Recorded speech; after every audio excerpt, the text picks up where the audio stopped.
Hello everyone and welcome back to Everything Me. Welcome back to another Sunday Bible study. So happy Sunday to everybody. So last week we ended off at Genesis 14. So we're starting at Genesis 14. Okay, I don't remember. So last week we actually started talking about Adam and Lot, or Abram and Lot, not Adam. So anyways, we're going to go ahead and kick back off onto them today. So Abram rescues Lot. So Genesis 14, at the time when...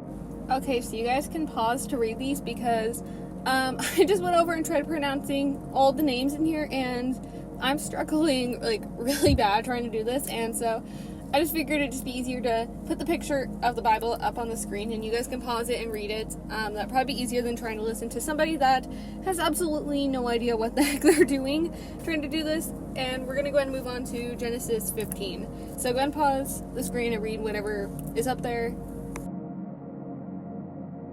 Alright, Genesis 15, the Lord's covenant with Abram. After this, the word of the Lord came to Abram in a vision. Do not be afraid, Abram. Your very great reward. But Abram said, Sovereign Lord, what can you give me since I remain childless?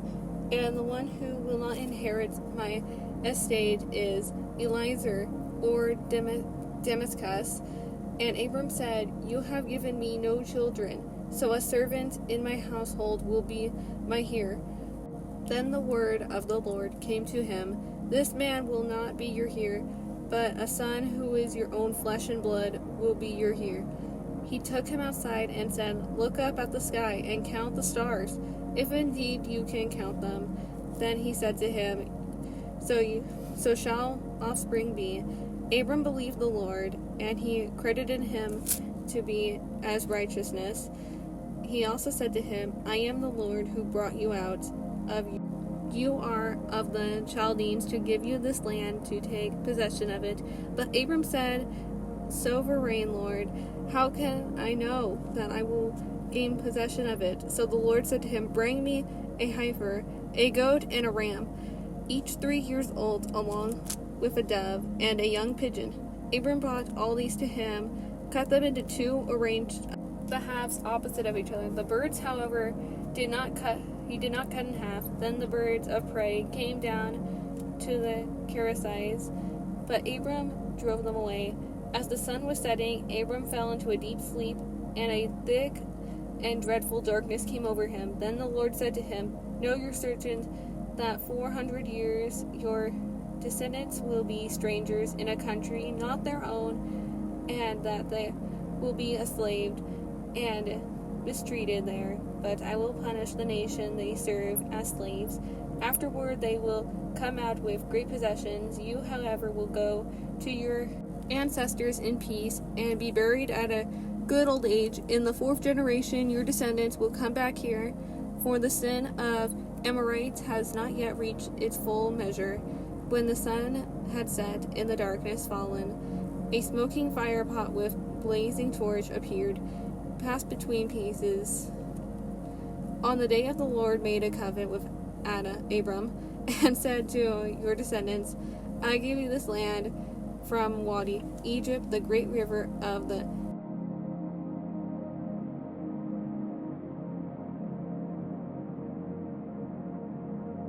Alright, Genesis 16. Hagar and Ismah.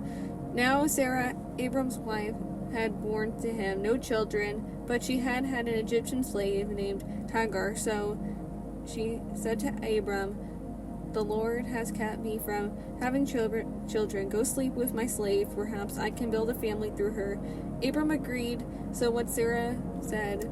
So after Abram had been living with Canaan 10 years, Sarah his wife took her Egyptian slave Hagar and gave her to her husband to be his wife.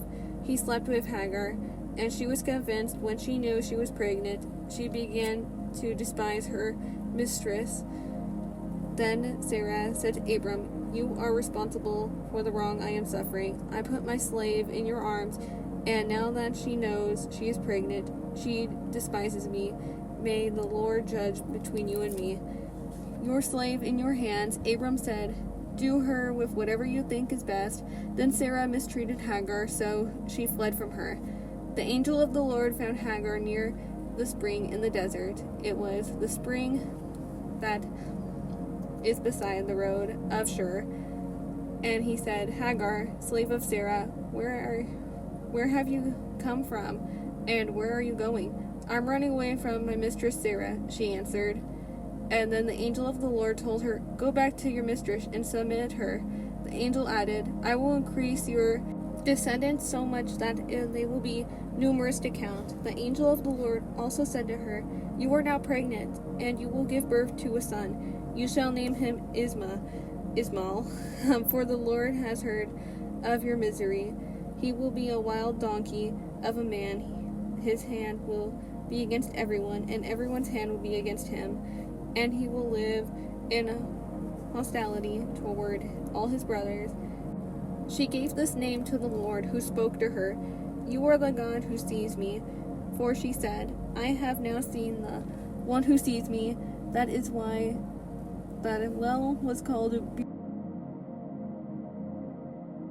It is still there between Kadesh and Bered. So Hagar bore Abram a son, and Abram gave the name Ismael to the son she had born. Abram was 86 years old when Hagar was born to Ismael. Alright, so we're going to end it off here. Next week we'll go back on to Genesis 17. I would continue going. I actually had a plan to make it all the way up to Genesis 20 today, but I just don't have it in me. I'm just not really feeling good.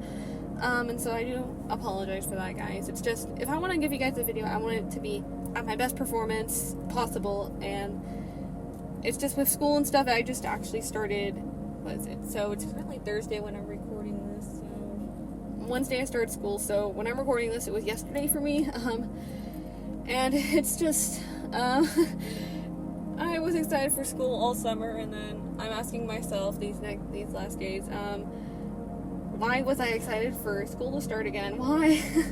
Like, I forgot school isn't fun. Well, not that much fun. At least I enjoy some things, but at the moment what I'm doing, I'm not really enjoying it, so I'll try to get more done next week and stuff. I just need to actually get a schedule going of when I need to record this. It probably won't be Thursdays much anymore. It'll probably be more like, I have to come over today. It'll probably be more like Tuesday when I have time to record this, because I actually have hockey in a few hours, so I have to actually go get ready for that. And I'll have to see you guys next week. Thank you guys for joining in. Again, I am sorry if this did not make much sense. You guys can leave questions in the comments. I'll go through them and I'll try to answer them the best I can. It's almost easier to actually just say things in the comments, just so you guys don't have to listen to me stutter and try to figure out how to pronounce things, because I am really bad with names. I just always have been. So you guys can see, grammar has never been a subject I'm very good at, which is kind of sad, but you know, we all have things that we're good at. I mean, so yeah. So next week, I might actually end up doing something different. I want to do a video talking about the resurrection and everything that's going to be happening on Judgment Day, but I gotta kind of go through my Bible, because it's things about Judgment Day and the resurrection are scattered in the Bible. It's not like how we're doing now, we're reading Genesis all the way to the end of the Bible. It's in random parts. We got some kind of in Genesis, and then we've got some just kind of randomly around, so I have to actually go through it and find it.